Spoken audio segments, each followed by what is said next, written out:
السلام علیکم ورحمۃ اللہ وبرکاتہ۔ دوستوں، میں آپ لوگوں کے ساتھ شیئر کر رہی تھی کہ حضور علیہ الصلاۃ والسلام کو اپنا ہم نوا بنانے کے لیے کفار کی جو کوششیں تھیں اس کے بارے میں ہم بات کر رہے تھے۔ تو اس میں نے آپ لوگ کو ایک واقعہ سنایا تھا، تو اسی سے ریلیٹڈ ایک اور واقعہ جو کہ حضرت عبداللہ بن عباس رضی اللہ تعالیٰ سے راوی ہے۔ آپ فرماتے ہیں کہ کفار کے دن بدن صورتحال بگڑتی جا رہی تھی اور حالات قابو سے باہر ہوتے جا رہے تھے، تو اس بگڑتی ہوئی صورتحال پر قابو پانے کے لیے سارے قبائل کے سردار جمع ہوتے ہیں، اور یہ سارے سردار غروب آفتاب کے بعد کعبہ شریف کی پشت کے سمت میں جمع ہوئے۔ ان میں سے ایک بولا کہ محمد صلی اللہ علیہ وآلہ وسلم کو آدمی بھیج کر یہاں بلاؤ اور اس کے ساتھ دو ٹوک بات کرو۔ چنانچہ ایک آدمی کو یہ پیغام دے کر حضور علیہ الصلاۃ والسلام کی بارگاہ میں بھیجا گیا کہ آپ کی قوم کے سارے سردار کعبہ کے پاس حرم میں اکٹھے ہیں اور آپ کا انتظار کر رہے ہیں، اور وہ آج آپ سے فیصلہ کن گفتگو کرنا چاہتے ہیں، اس لیے آپ آئیے اور ان سے بات کیجیے۔ پیغام سنتے ہی سرکار دو عالم صلی اللہ علیہ وآلہ وسلم تشریف لے آئے اور ان کے پاس بیٹھ گئے۔ انہوں نے گفتگو کا کچھ اس طرح سے آغاز کیا کہ اے محمد صلی اللہ علیہ وآلہ وسلم، ہم نے آج آپ کو بلا بھیجا ہے، ہم آپ کے ساتھ فیصلہ کن بات کرنا چاہتے ہیں۔ خدا کی قسم، جس مصیبت میں آپ نے اپنی قوم کو مبتلا کیا ہے، ہم نہیں جانتے کہ کسی اور نے بھی اپنی قوم پر ایسی زیادتی کی ہو۔ آپ ہمارے باپوں کو گالیاں دیتے ہیں اور ہمارے دین میں 100 عیب نکالتے ہیں، ہمارے خداؤں کو برا بلا کہتے ہیں، ہمیں بیوقوف کہتے ہیں۔ اس ہنگامہ آرائی سے اگر آپ کا مقصد دولت جمع کرنا ہے تو ہم آپ کے لیے اتنا مال جمع کر دیتے ہیں کہ آپ ساری قوم میں امیر ترین آدمی بن جائیں گے، اور اگر آپ عزت و سیادت کی خواہش مند ہیں تو ہم سب آپ کو بڑی خوشی سے اپنا سردار تسلیم کر لیتے ہیں، اور اگر تخت و تاج کی آرزو میں آپ یہ سارے پاپڑ بیل رہے ہیں تو آپ ہمیں بتائیے، ہم متفقہ طور پر بصد مسرت آپ کے سر پر تاج شاہی سجانے کا اعزاز حاصل کریں گے، اور اگر آسیب اور جنات کا اثر ہے جس سے مجبور ہو کر آپ نے اپنی قوم کا امن و سکون برباد کر دیا ہے، تب بھی بتا دیجئے، ہم آپ کا ماہر ترین طبیب سے علاج کرائیں گے۔ تو دوستو، جب وہ اپنی تجاویز پیش کر چکے تو ہادی انسجان صلی اللہ علیہ وآلہ وسلم آپ فرماتے ہیں، ان چیزوں میں سے میں کسی چیز کا طلبگار نہیں، نہ مجھے مال و دولت کی خواہش ہے اور نہ ہی عزت و سیادت کی آرزو، اور نہ میری نگاہوں میں تخت و تاج سلطانی کی کوئی قدر و قیمت ہے، بلکہ اللہ تعالیٰ نے مجھے تمہاری طرف اپنا رسول بنا کر مبعوث فرمایا ہے، مجھ پر کتاب نازل کی ہے اور مجھے حکم دیا ہے کہ میں تمہیں اس کی رحمت کا مسئلہ سناؤں اور اس کے عذاب سے بروقت خبردار کروں۔ میں نے اپنے رب کے پیغامات تمہیں پہنچا دیے ہیں اور اپنی طرف سے تمہاری خیر خواہی کا حق ادا کر دیا ہے۔ جو دعوت حق لے کر میں آیا ہوں، اگر اس کو تم قبول کر لو گے تو دنیا و آخرت میں تم سعادت مند رہو گے، اور اگر تم اس کو مسترد کر دو گے تو میں پھر بھی صبر کروں گا یہاں تک کہ اللہ تعالیٰ میرے اور تمہارے درمیان فیصلہ فرما دے گا۔ حضور کے فیصلہ کن انداز تکلم نے انہیں بے بس کر دیا اور لجت بازیاں کہنے لگے، اگر آپ ہماری ان تجاویز کو نہیں سمجھتے تو آپ کی مرضی، پھر ہماری اس درخواست پر غور فرمائیے کہ آپ جانتے ہیں ہمارا شہر جس وادی میں آباد ہے وہ بڑی تنگ وادی ہے، پانی نایاب ہے، ہم سے زیادہ مشکل گزر کسی کی نہیں، تو آپ اپنے رب سے جس نے آپ کو رسول بنا کر بھیجا ہے یہ دعا کریں کہ وہ ان پہاڑوں کو یہاں سے دور ہٹا تاکہ میدان کشادہ ہو جائے، شام و عراق کی طرح یہاں بھی دریا جاری کر دے، ہمارے آباء و اجداد سے چند بزرگوں کو زندہ کر دے، ان میں کسب انقلاب کا زندہ ہونا بہت ضروری ہے کیونکہ وہ راست گو شخص تھا، تاکہ ہم ان بزرگوں سے آپ کے بارے میں دریافت کریں کہ آپ سچے ہیں یا نہیں۔ اگر انہوں نے آپ کی تصدیق کر دی اور آپ نے ہمارے دوسرے مطالبات بھی پورے کر دیے تو ہم آپ کی تصدیق کریں گے، اس طرح ہمیں پتہ چل جائے گا کہ اللہ تعالیٰ کی بارگاہ میں آپ کا بڑا رتبہ ہے اور آپ اسی کے بھیجے ہوئے رسول ہیں۔ تو دوستو، حضور نبی کریم صلی اللہ علیہ وآلہ وسلم نے ان کی ہرزہ سرائی سنی اور فرمایا، اے قریشیو، اللہ تعالیٰ نے مجھے ان کاموں کے لیے مبعوث نہیں فرمایا، میں تو اس کا ایک پیغام لے کر تمہاری طرف آیا ہوں اور میں نے وہ پیغام تمہیں پہنچا دیا ہے۔ اگر تم اسے قبول کر لو تو یہ تمہاری دارین کی خوش نصیبی ہے، اور اگر تم اسے مسترد کر دو تو پھر بھی میں حکم الہی سے صبر کروں گا یہاں تک کہ وہ میرے اور تمہارے درمیان فیصلہ فرما دے۔ وہ کہنے لگے کہ اگر آپ ہمارے بھلے کے لیے کچھ نہیں کرتے تو نہ کریں، ہمیں اصرار نہیں لیکن اپنے لیے تو کچھ مانگے، زیادہ نہیں تو کم از کم تمہارا خدا ایک فرشتہ تمہارے ہمراہ کر دے جو کہ آپ کی ہر بات کی تصدیق کرے اور ہمیں آپ سے دور رکھے۔ نیز آپ اپنے رب سے سوال کریں کہ اس ریگزار میں باغات اگا دے، محلات تعمیر کر دے، زر و سیم کے خزانوں کے ڈھیر لگا دے تاکہ موجودہ افلاس اور تنگ دستی سے آپ کو نجات مل جائے، کسب معاش کی تکلیف سے آپ بچ جائیں۔ آج کل تو آپ بھی ہماری طرح بازار میں چکر لگاتے ہیں اور ہماری طرح اس سلسلے میں پریشانیاں برداشت کرتے ہیں۔ اگر آپ کے بارے میں آپ کی یہ دعائیں قبولیت کا شرف حاصل کر لیں تب ہم مانیں گے کہ واقعی آپ اس کے سچے رسول ہیں۔ ان کی بے معنی باتیں سننے کے بعد حضور نے فرمایا، میں تمہاری اس فرمائش پر عمل کرنے سے قاصر ہوں۔ میں وہ نہیں جو اپنے رب سے ایسی حقیر چیزوں کے بارے میں سوال کرتے ہیں، اور نہ اس نے مجھے اس مقصد کے لیے مبعوث فرمایا بلکہ اس نے مجھے بشیر و نذیر بنا کر تمہاری طرف بھیجا ہے۔ پھر وہ بولے، اگر ان کاموں میں سے کوئی آپ نہیں کر سکتے تو چلیے آسمان کا ایک ٹکڑا ہم پر گرا کر ہمارا قصہ پاک کر دیں۔ حضور نے فرمایا، یہ کام اللہ کی مرضی پر موقوف ہے، وہ جو چاہے تمہارے ساتھ کرے۔ ان کے ان مطالبات کو قرآن کریم میں مختلف مقامات پر ذکر کیا گیا ہے۔ ان کے ان مطالبات کو قرآن کریم کی سورہ اسراء کی 90 سے 93 کی آیات میں مطالبات کو یکجا کر دیا گیا ہے۔ ارشاد خداوندی ہے، میں آپ لوگ کے ساتھ اس کا ترجمہ شیئر کروں گی کہ کفار نے کہا، ہم ہرگز ایمان نہیں لائیں گے آپ پر جب تک آپ روا نہ کر دیں ہمارے لیے زمین سے ایک چشمہ، یا ہو جائے آپ کے لیے ایک باغ کھجوروں اور انگوروں کا، پھر آپ جاری کر دیں ندیاں جو اس باغ میں بہہ رہی ہوں، یا آپ گرا دیں آسمان کو جیسے آپ کا خیال ہے ہم پر ٹکڑے ٹکڑے کر کے، یا آپ اللہ تعالیٰ اور فرشتوں کو ہمارے سامنے لے آئیں، یا ہو جائے آپ کے لیے ایک گھر سونے کا، یا آپ آسمان پر چڑھ جائیں، بلکہ ہم تو اس پر بھی ایمان نہیں لائیں گے کہ آپ آسمان پر چڑھیں یہاں تک کہ آپ اتار لائیں ہم پر ایک کتاب جسے ہم پڑھیں۔ آپ ان سب خرافات کے جواب میں اتنا فرما دیں، میرا رب ہر عیب سے پاک ہے اور میں کون ہوں مگر آدمی اللہ کا بھیجا ہوا۔ دوستو، آخر میں انہوں نے کہا کہ ہم نے تحقیق کی، ہمیں پتہ چلا ہے کہ یمامہ کا ایک شخص جس کا نام رحمان ہے، وہ آپ کو یہ سب کچھ سکھاتا ہے، آپ اس سے سیکھ کر ہمیں سنا دیتے ہیں۔ ہم بخدا رحمان پر ہرگز ایمان نہیں لائیں گے۔ یا محمد صلی اللہ علیہ وآلہ وسلم، ہم نے آج اپنی طرف سے حجت پوری کر دی ہے، اب ہم آپ کا مقابلہ کرتے رہیں گے یہاں تک کہ آپ ختم ہو جائیں یا ہم ہلاک۔ ان کی یہ باتیں سن کر رحمت عالم صلی اللہ علیہ وآلہ وسلم وہاں سے اٹھ کھڑے ہوئے اور گھر کی طرف چل پڑے۔ حضور کے ساتھ حضور کی پھوپھی عاتکہ بنت عبد المطلب کا لڑکا عبداللہ بن امیہ بن مغیرہ بھی اٹھا اور حضور کے ساتھ ساتھ چل پڑا۔ راستے میں اس نے حضور کو کہا، یا محمد صلی اللہ علیہ وآلہ وسلم، میری قوم نے بہت سی تجویزیں آپ کے سامنے پیش کی، آپ نے ان میں سے کوئی تجویز نہیں مانی، پھر انہوں نے اپنے لیے چند مطالبات کیے، وہ بھی آپ نے مسترد کر دیے، پھر یہاں تک کہ اگر آپ ہمارے لیے کچھ نہیں مانگتے تو آپ کی مرضی، اپنے لیے تو اپنے رب کریم سے باغات، محلات اور خزانے مانگیے، اگر وہ آپ کو بھی یہ چیزیں دے دے تو پھر بھی وہ آپ پر ایمان لے آئیں گے،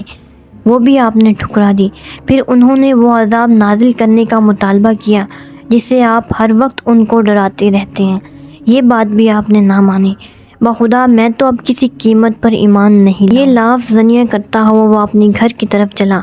سرکار دو عالم صلی اللہ علیہ وآلہ وسلم اپنے کاشانِ اقدس کی طرف مراجعت فرما ہوئے، لیکن اپنی قوم کی اس ہٹ دھرمی اور محرومی پر حضور از حد کبیدہ خاطر اور غمزدہ تھے۔ حضور کے وہاں سے چلے آنے کے بعد قریشی ابھی وہیں بیٹھے تھے کہ ابو جہل کہنے لگا، اے قریش، اب تم نے دیکھ لیا ہماری اتنی مغز ماری کے باوجود وہ اپنی حرکتوں سے باز نہیں آئے، ہمارے دین کی عیب جوئی، ہمارے بتوں کی توہین اور ہمیں احمق بیوقوف کہنے سے نہیں رکے۔ وہ کہتا ہے کہ میں نے بھی قسم کھائی ہے کہ کل میں بہت بھاری پتھر جتنا میں اٹھا سکتا ہوں لے کر ان کے انتظار میں بیٹھوں گا، اور جیسے ہی وہ سجدے میں مجھے نظر آئیں گے نعوذ باللہ ان کے سر پر دے ماروں گا، پھر تم مجھے ان کے حوالے کر دینا یا میرا دفاع کرنا، یہ تمہاری مرضی۔ اس کے بعد بنو عبد مناف جو چاہے میرے ساتھ کرے، مجھے اس کی پرواہ نہیں۔ سامعین نے اس کا پروگرام سن کر خوشی کا اظہار کیا اور اسے یقین دلایا، خدا کی قسم ہم تمہیں کسی قیمت پر ان کے حوالے نہیں کریں گے، اب جاؤ جو چاہتے ہو کرو۔ دوسرے روز صبح ابو جہل نے حسب وعدہ بھاری پتھر اٹھا کر اپنے پاس رکھ لیا اور حضور کی آمد کا انتظار کرنے لگا۔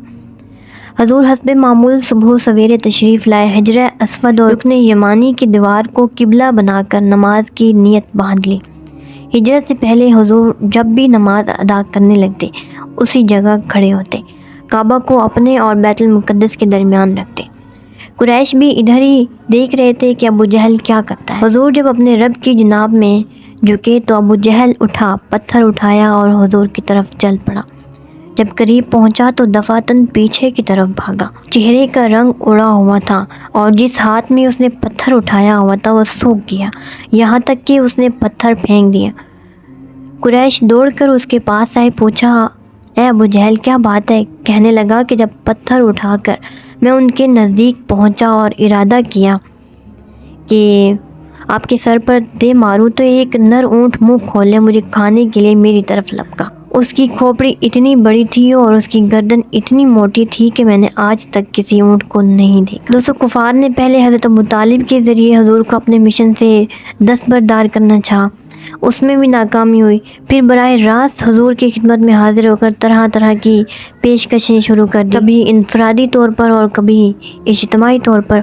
اس میں بھی وہ بری طرح ناکام ہوئے، لیکن ابھی تک وہ اس ذام باطل میں مبتلا تھے کہ وہ کسی نہ کسی طرح اپنے مقصد میں کامیاب ہو جائیں۔ ان تمام سابقہ کو باوجود ایک بار پھر وہ ایک وفد کی شکل میں حاضر ہوئے اور کہنے لگے کہ آج ہم آپ کی خدمت میں صرف ایک تجویز پیش کرنے کے لیے آئے ہیں اور اس کے مان لینے میں 100% آپ کا بھلا ہے۔ حضور صلی اللہ علیہ وآلہ وسلم نے پوچھا، وہ تجویز کیا ہے؟ انہوں نے کہا کہ ایسا کریں، 1 سال آپ ہمارے خداؤں وغیرہ کی ہمارے ساتھ مل کر پوجا کریں اور 1 سال ہم سب آپ کے ساتھ مل کر آپ کے خدائے واحد کی عبادت کریں گے۔ اور اس کا فلسفہ انہوں نے یہ بتایا کہ ایک تو یہ کہ ہماری آپس کی بے اتفاقی اور جنگ و جدال ختم ہو جائے گا، دوسرا سب سے بڑا فائدہ یہ ہے کہ یا ہم حق پر ہیں اور جن معبودوں کی عبادت کرتے ہیں وہی سچے خدا ہیں، تو 1 سال جب آپ ہمارے ساتھ مل کر ان کی پوجا کریں گے تو ان کی برکتوں سے آپ بھی مالا مال ہو جائیں گے، اور اگر ہمارے معبود باطل ہیں اور آپ جس خدا ان قدوس کی عبادت کرتے ہیں وہی سچا خدا ہے، تو جب ہم 1 سال آپ کے ساتھ مل کر اس کی عبادت کریں گے تو اس کی مہربانی اور نوازشات سے ہماری جھولیاں بھر جائیں گی، ہم بھی اس طرح محروم نہیں رہیں گے۔ دوستو، ان کا یہ شیطانی فلسفہ سن کر رحمت عالم صلی اللہ علیہ وآلہ وسلم نے فرمایا کہ میں تمہاری اس تجویز کا جواب اپنے رب سے پوچھ کر دوں گا، مجھے اس کی وحی کا انتظار ہے۔ چنانچہ جبریل امین علیہ السلام یہ سورت لے کر نازل، سورۃ الکافرون جبریل امین لے کر نازل ہوئے۔ ترجمہ ہے کہ آپ فرما دیجئے، کافروں، میں پرستش نہیں کیا کرتا ان بتوں کی جن کی تم کرتے ہو، اور نہ ہی تم عبادت کرنے والے ہو اس خدا کی جس کی میں عبادت کیا کرتا ہوں، اور نہ میں کبھی عبادت کرنے والا ہوں جن کی تم پوجا کیا کرتے ہو، اور نہ تم اس کی عبادت کرنے والے ہو جس کی میں عبادت کرتا ہوں۔ تمہارے لیے تمہارا دین ہے اور میرے لیے میرا دین۔ اس مہم سے بھی کفار کو خائب و خاسر لوٹنا پڑا۔ آگے بڑھنے سے پہلے یہاں ایک بات غور طلب ہے کہ حضور صلی اللہ علیہ وآلہ وسلم کی بعثت کا مقصد یہی تھا کہ انہیں کفر و شرک کی ظلمتوں سے نکال کر توحید کی جگمگاتی ہوئی شاہراہ پر گامزن کر دیا جائے۔ تو اس لیے جو تجاویز انہوں نے پیش کی تھی ان کو عملی جامہ پہنانا اگرچہ کسی انسان کے بس کی بات تو نہیں، اللہ تعالیٰ جس نے اپنے ایک کلمہ کن سے اس عالم رنگ بو کو تخلیق فرمایا، اس کے سامنے کوئی مشکل نہ تھا کہ وہ ان پہاڑوں کو پرے دھکیل دیتا یا ان کا نام و نشان ہی مٹا دیتا اور مکہ کی وہ تنگ وادی کو فراخ ہو جاتی جس نے ننھے اسماعیل کی ایڑی سے زمزم کا چشمہ جاری کر دیا۔ اس کے لیے یہ امر ہرگز مشکل نہ تھا کہ وہ 1-2 دریا جاری کر دیتا۔ اور حضرت عیسیٰ علیہ السلام نے اگر مردوں کو زندہ کیا تھا تو اللہ تعالیٰ اپنے محبوب کریم صلی اللہ علیہ وآلہ وسلم کی نبوت کے بارے میں ان لوگوں کے جملہ شکوک دور کرنے کے لیے اگر کسا اور دیگر چند بزرگوں کو زندہ کر دیتا تو ساری مشکلیں دور ہو جاتی۔ اس میں کیا حکمت ہے کہ اللہ تعالیٰ نے ان کی ان تجاویز کو مسترد کر دیا؟ دوستو، علماء کرام نے اس کی متعدد حکمتیں بیان کی ہیں۔ تو ایک حکمت تو یہ ہے کہ ان کے یہ سوالات اس لیے نہ تھے کہ وہ ہدایت قبول کریں گے، گمراہی کو چھوڑ کر صراط مستقیم پر گامزن ہو جائیں گے، بلکہ انہوں نے ذرائع اناد ان امور کے بارے میں اصرار کیا تھا۔ اگر ان کی نیت ہدایت پذیری کی ہوتی تو اللہ تعالیٰ ضرور ان پر نظر رحمت فرماتا، لیکن قدرت ماندین اور بدنہاد لوگوں کی ناز برداری نہیں کیا کرتی۔ اور دوسری حکمت یہ بیان کی گئی ہے کہ اللہ تعالیٰ کو علم تھا کہ اگر ان کے یہ سارے مطالبات پورے بھی کر دیے گئے تو پھر بھی وہ اپنے کفر پر اڑے رہیں گے اور اس دعوت کو قبول نہیں کریں گے۔ ان معجزات کے ظہور کا کوئی فائدہ نہ تھا۔ چنانچہ اللہ تعالیٰ ارشاد فرماتے ہیں، سورۃ الانعام کی 111 آیت ہے کہ اگر ہم اتارتے ان کی طرف فرشتے اور باتیں کرنے لگتے ان سے مردے اور ہم جمع کر دیتے ہر چیز کو ان کے روبرو، تب بھی وہ ایمان نہ لاتے، مگر یہ کہ چاہتا اللہ تعالیٰ، لیکن اکثر ان میں سے بالکل جاہل ہیں۔ دوستو، علامہ سہیلی نے اس کی یہ حکمت بیان کی ہے، فرماتے ہیں کہ کفار اللہ تعالیٰ کی حکمتوں سے بے خبر تھے، اس لیے وہ اس قسم کی بے سروپا فرمائشیں کیا کرتے تھے۔ اگر انہیں ان حکمتوں کا علم ہوتا تو کبھی وہ اس قسم کی باتیں کرنے کی جسارت نہ کرتے۔ نبی پر ایمان وہ معتبر ہے جو اس کی بات کو سچا مان کر قبول کیا جائے، اور یہی انسان کی آزمائش ہے۔ جو شخص نبی کے اقوال کو تو تسلیم نہیں کرتا، لیکن اس کی فرمائش کے مطابق اگر کوئی معجزہ دکھایا جائے اور اسے وہ اپنی آنکھوں سے مشاہدہ کر لے تو پھر وہ تسلیم کرے، تو ایسا ایمان بارگاہ الہی میں مقبول نہیں ہوتا۔ انہیں چاہیے تھا کہ وہ نبی جس کی زندگی کا بہت بڑا حصہ ان کے درمیان گزرا ہے اور اس کے دامن عصمت پر کوئی معمولی سا داغ بھی کہیں نظر نہیں آتا، اس کی زبان سے نکلی ہوئی دعوت کو وہ بے چون و چرا تسلیم کر لیتے۔